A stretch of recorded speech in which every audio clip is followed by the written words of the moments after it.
अशोक सहकारी साखर कारखान्याचा संचालक, त्याचप्रमाणे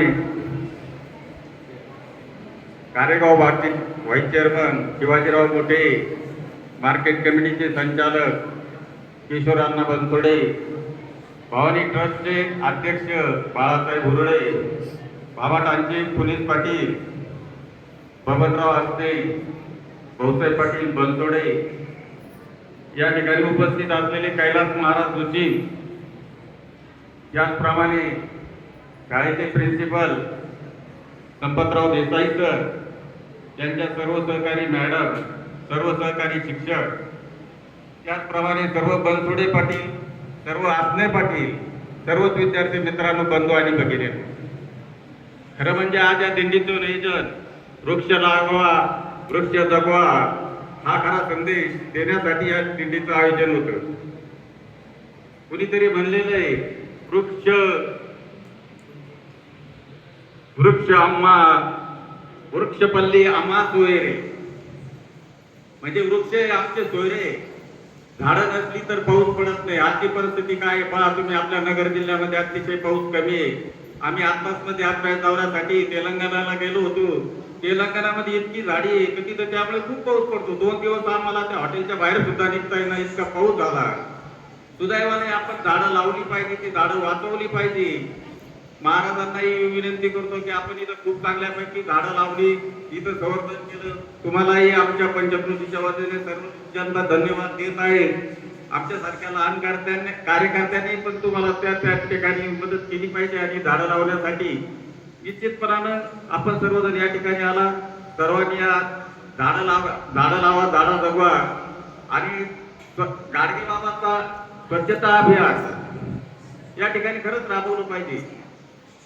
देशाचे पंतप्रधान सगळेच सांगतात, मुख्यमंत्री असतील की स्वच्छता ही ठेवली पाहिजे. स्वच्छता असली तर रोगराई कमी होते, माणसाला आजार कमी होतात. म्हणून स्वच्छतेचंही महत्व आपण सर्वांना पटवून दिलं पाहिजे. या ठिकाणी आमचे मित्र पत्रकार विठ्ठलराव असणे आले, त्यांचंही मनापासून स्वागत करतो, आभार मानतो. या ठिकाणी हा जो काही उपक्रम देसाई सर आणि आमच्या मंजुश्रीताईंनी ठरवला, त्यांनाही मनापासून धन्यवाद देतो. शाळेलाही धन्यवाद देतो. असे चांगले उपक्रम आपण हाती घ्यावे एवढीच या ठिकाणी विनंती करतो आणि थांबतो. जय हिंद, जय महाराज. सर, यानंतर आजच्या कार्यक्रमाची म्हणजे वृक्षारोपण कार्यक्रम आणि स्वच्छता मोहीम याविषयी थोडीशी माहिती सांगण्यासाठी येत आहे आमच्या इयत्ता 10वीचे विद्यार्थी Gaikwad Vaishnavi. First of all, we always heard that cleanliness is next to godliness, which means where there is a clean place, there God resides. But why this cleanliness is so important in our life?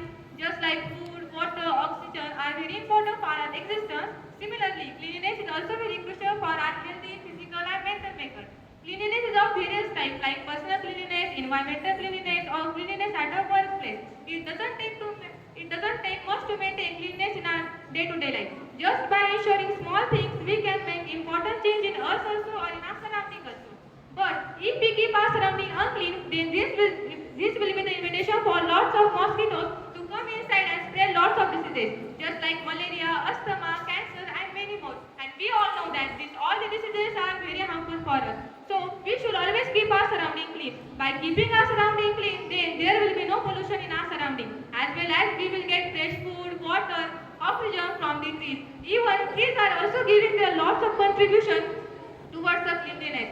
Now you always think how trees are giving their contribution. They are giving their contribution by reducing pollution. They all are filtering water. They are giving us fresh oxygen. But what we human beings are doing, we are only cutting them. We should not do this. We should plant more and more trees because trees are the guardians for the human beings. I know you all are thinking that we have to plant more and more trees. But friends, it's time to action. Go green. Action will speak in loud voice of the word. Lastly, I want to end my speech by the beautiful quotation that forests are green, oceans are blue. Forests are green, oceans are blue. Keep the earth clean for me and you, for me and you. Stay happy, stay clean and make the world clean. Thank you and have a great day ahead. Wow, what a wonder. यानंतर येत आहे बनगी सिद्धी इयत्ता 10वी. आदरणीय व्यासपीठ, गुरुजन वर्ग आणि येथे जमलेल्या माझ्या बालमित्रांनो, मी सिद्धी बनगे ही इयत्ता 10वीची विद्यार्थिनी आज तुम्हाला स्वच्छतेबद्दल काही 2 शब्द सांगणार आहे ते तुम्ही शांतचित्तेने ऐकताल अशी मी आशा करते. आज तुम्हा सर्वांना माहीत आहे, आज आपण येथे स्वच्छता अभियान व वृक्षारोपण याकरिता उपस्थित झालो आहोत. स्वच्छता हा आपल्या जीवनाचा एक महत्त्वपूर्ण भाग आहे. सर्वात प्रथम स्वच्छता म्हणजे काय, तर स्वच्छता म्हणजे आपले शरीर, आपले मन व आपला परिसर स्वच्छ ठेवणे. कोणाकोणाला असा प्रश्न पडतो की स्वच्छता ही एवढी महत्त्वाची का बरं आहे, तर स्वच्छता असते जिथे आरोग्य वसे तिथे. जिथे स्वच्छता असते तिथे आपले आरोग्य नेहमी निरोगी राहते. सर्वात प्रथम आपण जर स्वतःला स्वच्छ ठेवले तर आपले घरही स्वच्छ राहतील. आपले घर जर स्वच्छ असेल तरच आपला परिसरही स्वच्छ राहील आणि जर आपला परिसर स्वच्छ असेल तरच आपले गावही स्वच्छ राहतील. आजच्या या धावपळीच्या जीवनामध्ये स्वच्छता कोणाला नाही आवडत, सर्वांना स्वच्छता आवडते, स्वच्छतेत राहायला आवडतं. पण स्वच्छता करायला म्हटलं की मग अगदी सर्वांना कंटाळा येतो. आपण जर ठाम निश्चय करून ठरवलं स्वच्छतेकडे पाऊल ठेवायला तर नक्कीच एक दिवस आपला पूर्ण देश पूर्णपणे स्वच्छ होईल आणि निरोगी होईल. ज्याच्या घरी सदैव स्वच्छता नांदेल तेथे आरोग्य सुबत्तता.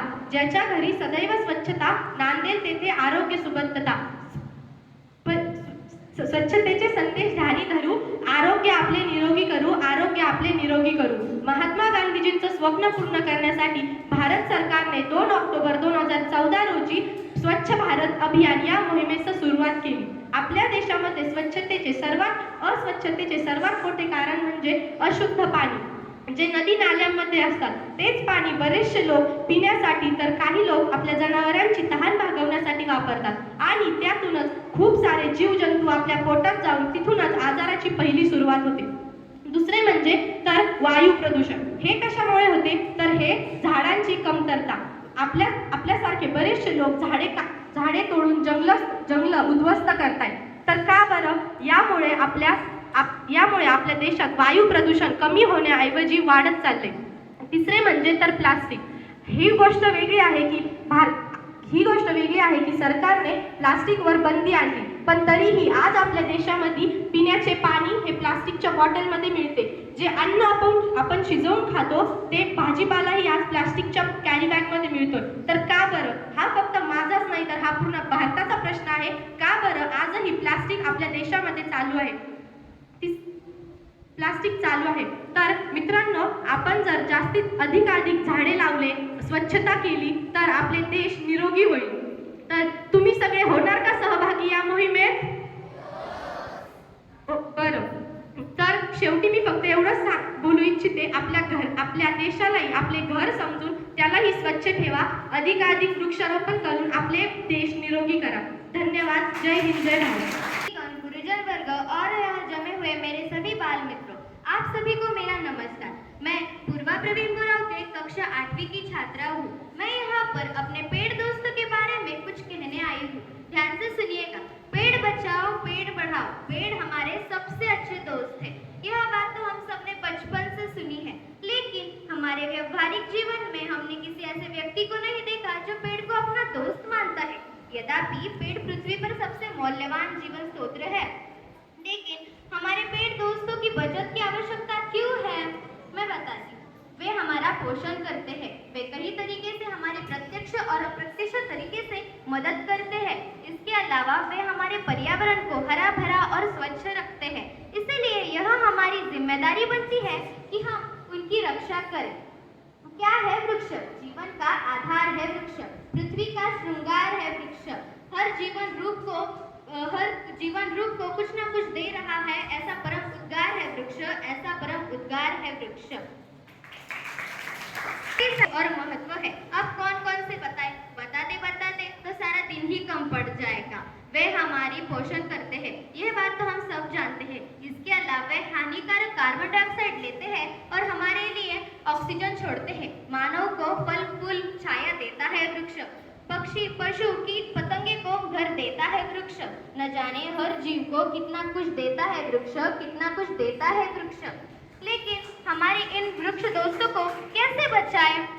हम इतना तो कर ही सकते हैं. हमारे घर के सामने बगीचे में, छत के ऊपर उसके पौधों के छोटे छोटे गमले लगाकर उनकी देखभाल करें. अब आप सभी जानते हैं वन विभाग और सरकार ने मानो पेड़ काटने पर रोक ही लगा दी है. वे डिजिटल जा रहे हैं ताकि कागज का इस्तेमाल कम हो सके और कागज के लिए जो पेड़ इस्तेमाल हो रहे हैं उनकी संख्या भी कम हो जाए। लेकिन सिर्फ पेड़ बचाने से, पेड़ बढ़ाने से हमारी पृथ्वी सुंदर और स्वच्छ हो जाएगी क्या? नहीं, इसके लिए स्वच्छता का भी ध्यान रखना है। अब आप सभी जानते हैं पृथ्वी पर प्रदूषण कितना बढ़ गया है। वायु प्रदूषण, पानी में प्रदूषण, हर जगह प्रदूषण। लेकिन इस प्रदूषण को कम कैसे करें?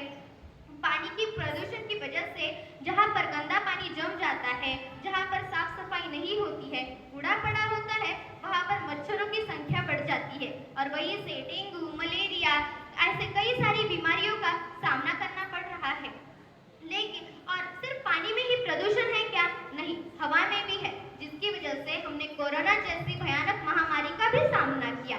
लेकिन कोरोना में हमने जहाँ गंदगी दिखी नहीं, साफ किया, बाहर से आई नहीं, सैनिटाइजर का इस्तेमाल किया, कहीं जाते वक्त मास्क लगाया। मैं ऐसा नहीं कह रही हूँ कि आप कहीं जाते वक्त मास्क लगाइए और हमेशा ही साफ सफाई करते रहिए, हमेशा ही सिर्फ घर को साफ करें।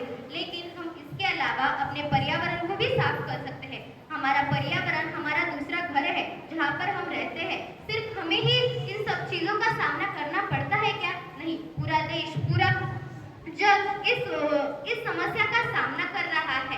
अंत में बस इतना कहूंगी, वृक्ष की जब करोगे रक्षा तभी बनेगा जीवन अच्छा। धन्यवाद। धन्यवाद। खूप सुंदर अशी माहिती त्यांनी आपल्या समोर सादर केलेली आहे। विद्यार्थ्यांनो, योजलेले कुठलेही कार्य असो अथवा कार्यक्रम ते सिद्धीत जाण्याचे सर्व श्रेय त्या कार्यास अथवा कार्यक्रमास लाभलेल्या सारथ्याच जात असते। म्हणून आजच्या कार्यक्रमाचे अध्यक्षस्थान लाभलेले आपल्या सर्वांची सुपरिचित असे आपल्या विनंतीस मान देऊन इथे वेळात वेळ काढून उपस्थित राहिलेले आपले गुरुवर्य अरुणगिरीजी महाराज